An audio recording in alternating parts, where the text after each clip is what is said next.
ராகுல் காந்தி 4 கண்டிஷனை போட்டிருக்காரு. திமுக குழப்பத்தில் இல்லை, கார்த்திக் சிதம்பரம் சொல்லுவது போன்று. திமுக அடம் பிடிக்கிறார்கள், எங்களுக்கு மந்திரி பதவி தரமாட்டோம் காங்கிரஸ். திமுக மந்திரி சபை கொடுக்கறதுல கட்சி வழக்கத்துக்கு இன்னும் திமுக ஏமாந்துங்களா சார்? திமுகவில் கூட்டு வைப்பதில் சில சங்கடங்கள் இருப்பதாக நினைக்கிறார். அதற்கு முழுக்க முழுக்க தூபம் போட்டது, சாம்பிராணி புகை காமிச்சது, ஊதுவத்தி காமிச்சது, கற்பூரம் காமிச்சது மாணிக் தாக்கூரும் ஜோதிமணியும் தான். மொத்தம் 16 மாநிலங்களில் காங்கிரஸுக்கு ஒண்ணுமே இல்லை. இந்த காங்கிரஸ்காரனை போய் மு.க. ஸ்டாலின் 2019 பிரதமர் என்று முன்மொழிந்தாரே. இப்பொழுது ராகுல் காந்தி 2026 மு.க. ஸ்டாலின் முதலமைச்சர் என்று ஏன் முன்மொழியவில்லை? கமிட்டி அமைக்காத இருந்ததுக்கு காரணம் அதுதான். ஆக மொத்தம் திமுக காங்கிரஸை கழட்டை விட்டுருச்சு. 7 வருஷம் கழிச்சு இவனை முதலமைச்சரா பண்ண கூட துப்பு இல்லை இந்த ராகுல் காந்திக்கு. பேசத்துக்கு ஒரு தராணி இல்லை. அவரை போய் முதலமைச்சர் பிரதமர் முன்மொழிந்தார் ராகுல் காந்தியை மு.க. ஸ்டாலின். இப்ப அவர் அனுபவிக்கிறாங்க. ஒருவேளை காங்கிரஸ் திமுக கூட்டுல இருந்து காங்கிரஸ் வெளியில போச்சுன்னா திமுகவுக்கு இந்த 2026 தேர்தல் எப்படி சார் இருக்கும்? 20 சீட்டு வந்து அதிகம் கஷ்டம். ராகுல் காந்தியை மனதை குழப்பி விட்டு திமுகவிற்கு எதிராக செய்து தாவேகா விஜயுடன் போக வேண்டும் என்று தான் ஒருவேளை திங்கள் செவ்வாய்க்கிழமை 9-10 தேதிகளில் ஒரு புது திருப்பம் தமிழ்நாட்டில் ஏற்பட்டாலும் படலாம். திமுக காங்கிரஸ் இடையே இந்த விரிசலுக்கு காரணம் வந்து திமுகவின்னு சொல்லிட்டு நம்ம எம்பி கார்த்திக் சிதம்பரம் வந்து கூறியிருக்காரு சார். இதை எப்படி சார் பாக்குறீங்க? கார்த்திக் சிதம்பரம் சில சமயத்தில் உண்மைகளை பேசுகிறார். அவருடைய தகப்பனார் ப. சிதம்பரம் திமுக உறவு வேண்டும் காங்கிரசுடன் என்று நினைக்கிறார். ஆனால் மகனோ திமுகவை எதிர்த்து பேசுகிறார். இது காங்கிரஸ் தலைவர்களிடையே இருக்க குழப்பம். காங்கிரஸ்காரனுக்கெல்லாம் நரேந்திர மோடி கொலை செய்யறதுக்கு தான் முக்கியமா இருக்காங்களே தவிர தமிழ்நாடு பற்றி அவங்களுக்கு பிரச்சனை இருப்பதாக தெரியவில்லை. காரணம், ராகுல் காந்தி 3 முறை செய்து சந்தித்தாகிவிட்டது. சபரீசன் சந்தித்தார் ராகுல் காந்தி ரகசியமாக.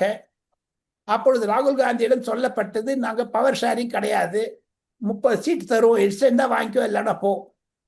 இரண்டாவதாக கூடலூரில் நீலகிரியில் ராஜாவை ராகுல் காந்தி சந்தித்த போதும் இதே தெரிவிக்கப்பட்டது. ராஜா சொல்லிவிட்டார், எங்களால் முடியாது, நாங்கள் கூட்டு மந்திரி சபைக்கு அனுப்ப மாட்டோம், மாநிலத்தில் சுயாட்சி மத்தியில் கூட்டாட்சி என்ற திமுகவுடைய நிலைப்பாட்டிலிருந்து மாற மாட்டோம். இது கலைஞர் கருணாநிதி சொன்னதுடைய ஒரு சபதம் என்றெல்லாம் சொல்லி இருக்கிறார். 3வது முறையாக நாடாளுமன்றம் ஆரம்பிப்பதற்கு அன்று ஸ்டாலினுடைய தங்கை நாடாளுமன்ற திமுகவினுடைய தலைவர் கனிமொழி ராகுல் காந்தி சந்தித்திருக்கிறார். அவருடைய இல்லத்தில் 10 ஜனபத்தில் அந்த பேசும்பொழுது கூட 1 மணி நேரம் நடந்த மீட்டிங்ல ராகுல் காந்தி 4 கண்டிஷனை போட்டிருக்காரு. எங்களுக்கு கூட்டு மந்திரி சபையில் பங்கு வேண்டும், 5 மந்திரிகள் வேண்டும், ஒரு ராஜ்யசபா எம்பி வேண்டும், 45 சீட் வேண்டும், வரக்கூடிய 2025 பஞ்சாயத்து தேர்தல் நடந்தால் அதற்கும் எங்களுக்கு சீட் இப்பவே சொல்ல வேண்டும் என்றெல்லாம் கண்டிஷன் போட்டார். ஸ்டாலின் ஒரு அரசியல்வாதியாக இருந்ததனால் ஸ்டாலினுடைய அணுகுமுறை கடந்த 1 மாதமாகவே மிக குழப்பத்தில் இருக்கக்கூடிய மு.க. ஸ்டாலின் முதலமைச்சர், திமுகவுடைய தலைவர் ஒரு ஸ்ட்ராங்கான ஒரு டிசிஷன் எடுத்திருக்கிறாரு. திமுக தரப்பிலிருந்து காங்கிரசுடன் பேசுவதற்கான பேச்சுவார்த்தை குழுவை அமைக்கவில்லை இதுவரைக்கும். அதிலிருந்து ஒன்று தெரிகிறது, திமுக குழப்பத்தில் இல்லை, கார்த்திக் சிதம்பரம் சொல்லுவது போன்று. திமுக அடம் பிடிக்கிறார்கள், எங்களுக்கு மந்திரி பதவி தரமாட்டோம் காங்கிரசுக்கு. ஏன் தெரியுமோ, இந்த காங்கிரஸ்காரனுக்கெல்லாம் ஒரு கெட்ட புத்தி உண்டுங்க. திமுக தலைவர் மு.க. ஸ்டாலினுக்கு தெரியும், அதே மாதிரி மு. கருணாநிதி ஐயாவிற்கும் தெரிந்திருந்தது. உள்ள வந்தான்னு வச்சுங்க, பயத்துல பிள்ளை பூச்சி கட்டுறாம கட்டிட்டே இருப்பாங்க, ஊழல் பண்ணுவாங்க. ஊழல் பண்றது தவிர இப்ப மேகதாது, காவிரி, முல்லை பெரியார் போன்ற பிரச்சனை வந்து இவன் ராஜினாமா பண்ணிட்டு போயிடுவான். பெருசா ரொம்ப ஸ்ட்ராங்கா இருக்க மாதிரி கட்சி வளர்த்துப்பாங்க. திமுக மந்திரி சபை கொடுக்கறதுல கட்சி வளர்க்கறதுக்கு இன்னும் திமுக ஏமாந்துக்கலாம் சார். ஆக மொத்தம் காங்கிரஸில் இருக்கிற குழப்பம் திமுக மீது பழி போடுவது தவறு என்று தான் பலர் கருதுகிறார்கள். டெல்லியில் ராகுல் காந்தி திமுகவில் கூட்டு வைப்பதில் சில சங்கடங்கள் இருப்பதாக நினைக்கிறார். அதற்கு முழுக்க முழுக்க தூபம் போட்டது, சாம்பிராணி புகை காமிச்சது, ஊதுவத்தி காமிச்சது, கற்பூரம் காமிச்சது மாணிக் தாக்கூரும் ஜோதிமணியும் தான். அந்த இருவர் தான் ராகுல் காந்தியுடைய மூளையை கெடுத்தார்கள், அவருடைய மைண்ட் செட் அதை கெடுத்தார்கள். போதாத குறைக்கு பிரவீன் சக்கரவர்த்தி என்று வரக்கூடிய ஒரு விஜயை போய் பார்த்து விஜயுடன் நாங்கள்லாம் நிறைய சீட்டு தரோம்னு சொல்லி ஒரு குழப்பத்தை உண்டாக்கி இருக்கிறார். தமிழகத்தில் இது திமுகவிற்கு பலத்த மரண அடியாகத்தான் டெல்லியில் வர்ணனையாளர்கள் கருதுகிறார்கள். அன்பரசன் சார், இப்ப பிரவீன் சக்கரவர்த்தி வந்து தாவேக்காட்ட பேசுறதுனாலதான் திமுக வந்து காங்கிரஸ் கூட்டணியை வந்து நிராகரிக்குதா சார், குழு அமைக்காம? குழு அமைக்காது இருப்பதுதான் சந்தேகம். அதை பற்றி மு.க. ஸ்டாலின் வெளிப்படையாக சொல்லியாக வேண்டும் பொதுமக்களுக்கு. காரணம், காங்கிரஸ் மீது நம்பிக்கை இல்லையா? காங்கிரஸ் தாவேகா பக்கம் போகும் என்பதை மு.க. ஸ்டாலின் நம்புகிறாரா? அதை வெளிப்படையாக சொல்ல வேண்டும் என்றால் திமுக பேச்சாளர்கள் கண்டிப்பாக இதை விளக்கமாக சொல்ல வேண்டும். எவ்வளவு நாள் தாங்க நீங்க அடிப்படை போக முடியும்?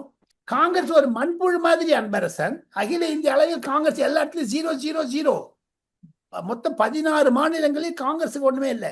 இந்த காங்கிரஸ்காரனை போய் மு.க. ஸ்டாலின் 2019 பிரதமர் என்று முன்மொழிந்தாரே ராகுல் காந்தியை.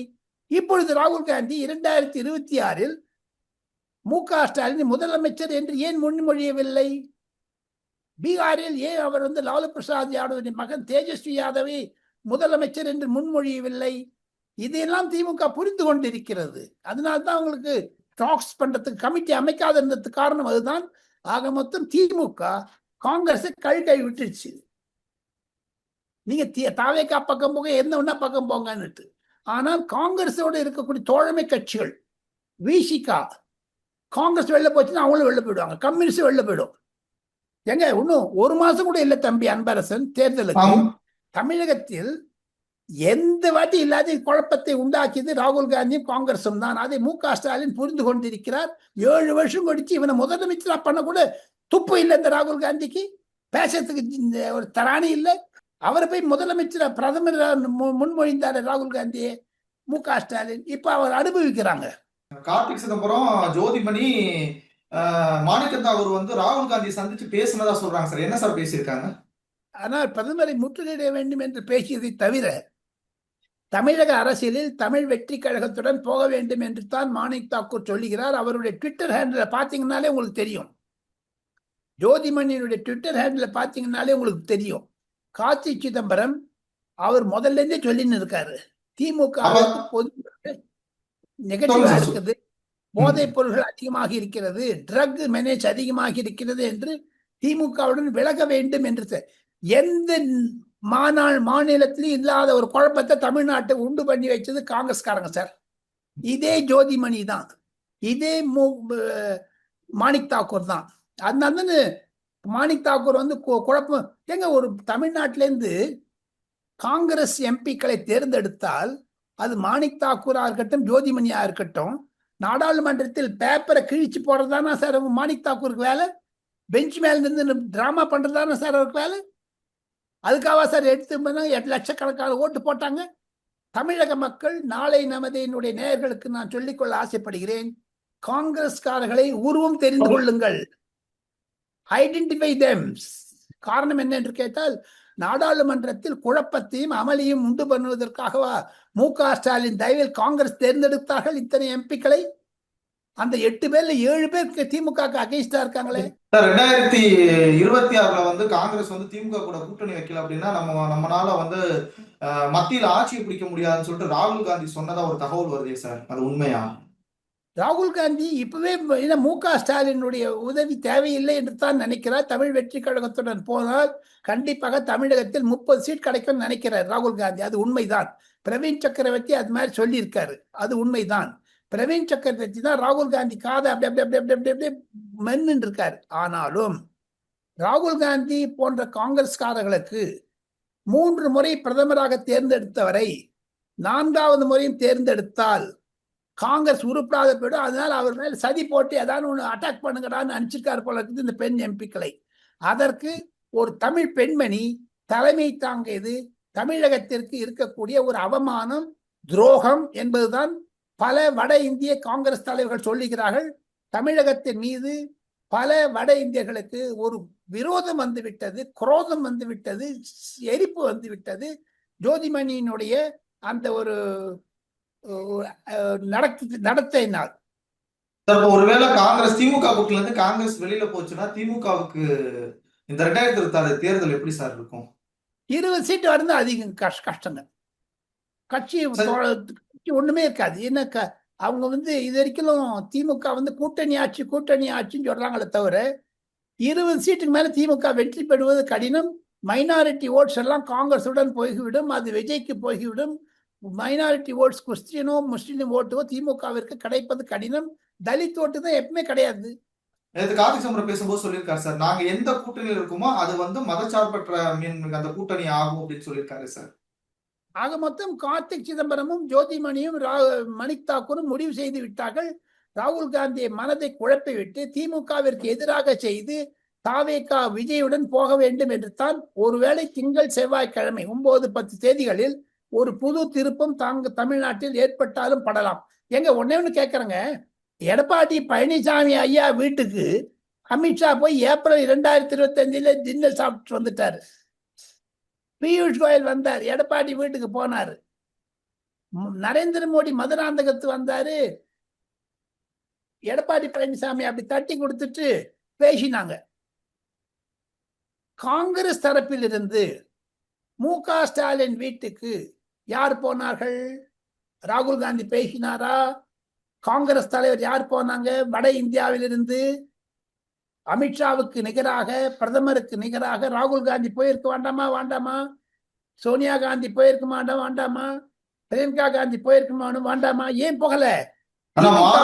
கனிமொழி போயிருக்காங்க சார் அவங்க வீட்டுக்கு. கனிமொழி எப்படிங்க அவங்க ட்ரீட் பண்ண முடியும்? நீங்க தானே சார் டெல்லிக்கு போறீங்க. அதை தானே எடப்பாடி பழனிசாமி திருப்பி சொல்றாரு. திமுகவை அடகு வச்சுட்டீங்களேன்னுட்டு மண்டிட்டு போனது யாரு? ஸ்டாலினுடைய தங்க தானே. எங்க கனிமொழியை போயிட்டு எப்படிங்க அனுப்ப முடியும்? அந்த அம்மா என்டிடிவியினுடைய கருத்தரங்கில் நான் இண்டிபெண்டா போனேன், தனியா போனேன், கட்சி என்ன அனுப்பலன்னு சொல்லியிருக்காங்களே, போய் சொன்னாங்களே இல்லையா?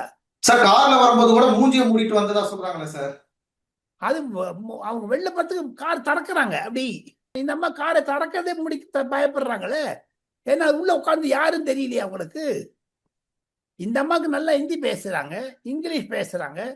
ஆனாலும் ஏன் சோனியா காந்தி வீட்டிலிருந்து வெளியே வரும் பொழுது காரை அந்த இதை திறக்கல? அந்த புடை ஊற்றிருந்தவங்க பிளாக் கிளாஸ் ஏன் திறக்கல அந்த அம்மா? ஆக மொத்தம் உள்ளே உட்கார்ந்து யாரு கேட்பாங்கல்ல சார். நேஷனல் மீடியா வெளியிட்ட கருத்து கணிப்புல வந்து அதிமுக தலைமையிலான வந்து கூட்டணி வெற்றி பெறும் அப்படின்னு சொல்லிட்டு நேற்று வெளிவந்திருக்கு சார். இதை எப்படி சார் பாக்குறீங்க? அதிமுக வந்து வெற்றி பெறும் என்று தான் சொல்லி இருக்கிறார்கள். அந்த நியூஸ் 18 ராகுல் சிவசங்கர் என்று சொல்லக்கூடிய நெறியாளர் அந்த இதுல நானும் ரங்கராஜ் பாண்டியும் அமர்ந்திருந்தோம்.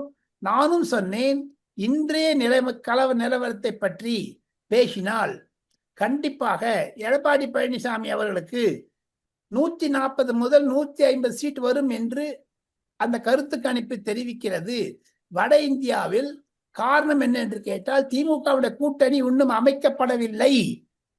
அதிமுக கூட்டணி முழுமையாக அமைக்கப்பட்டு விட்டது என்ற ஒரு குழப்பத்தின் காரணமாகத்தான் திமுகவிற்கு பொதுமக்கள் போதைப் பொருள், கள்ளச்சாராயம், கற்பழிப்பு போன்றவையெல்லாம் வைத்து எதிராக இருப்பதனால் திமுக தோல்வி அடையும் என்று அந்த கருத்து கணிப்பிலே தெரிவித்திருந்தார்கள். மக்கள் வந்து எதிர்க்கிறாங்க திமுகவை. காரணம் என்ன என்று கேட்டால், எங்க ஒரு 64,000 விதவைகள் வந்துட்டாங்க இந்த 5 வருஷத்துல. போதைப் பொருள்னால கணவன் மறைவு, மகன் மறைவு, மகள் மறைவு. ஒண்ணு அன்பரசன் என்னுடைய ஒரு ஆப்த நண்பர், அவர் பெண் வந்து MBBS படிக்கிறதுக்காக தமிழ்நாடு கல்லூரியில் கல்லூரி அனுமதி செய்திருக்கிறார்கள். அதாவது அட்மிஷன் வாங்கியிருக்காங்க. 2 வருஷம் ஆச்சு. அந்த அம்மா வந்து காலேஜ் வாசல் ட்ரக் அடிச்சுட்டு சாக்லேட் சாப்பிட்டு வாயில வச்சுன்னு வருதுங்களாம் வீட்டுல. அந்த அம்மா வந்து ரோட்லயே படுத்துக்குதுங்க. 22, 21 வயசு பொண்ணு. எந்த மாதிரியான ஒரு நிலைமைக்கு திமுக உருவாக்கி விட்டது? தமிழகத்தில் இன்று கோவில்கள் இருக்கிறதோ இல்லையோ, மதுக்கடைகள் அதிகமாகிவிட்டது. மசூதிகள் இருக்கிறதோ இல்லையோ, முஸ்லிம்களுடைய அந்த மாஸ்க் இருக்கிறதோ இல்லையோ, மசூதிகள் இருக்கிறதோ இல்லையோ, மதுக்கடைகள் அதிகமாகிவிட்டது. தமிழகத்தில் இந்த ஒரு அவலநிலையை கொண்டு வந்த திராவிட முன்னேற்ற கழகம் 2026 மீண்டும் ஜெயிக்க முடியாது என்பதுதான் வட இந்திய கருத்து கணிப்பாளர்களுடைய கருத்து கணிப்பு. ஓகே சார், பல்வேறு அரசியல் கருத்துக்களை பகிர்ந்ததுக்கு நன்றி சார். தேங்க்யூ.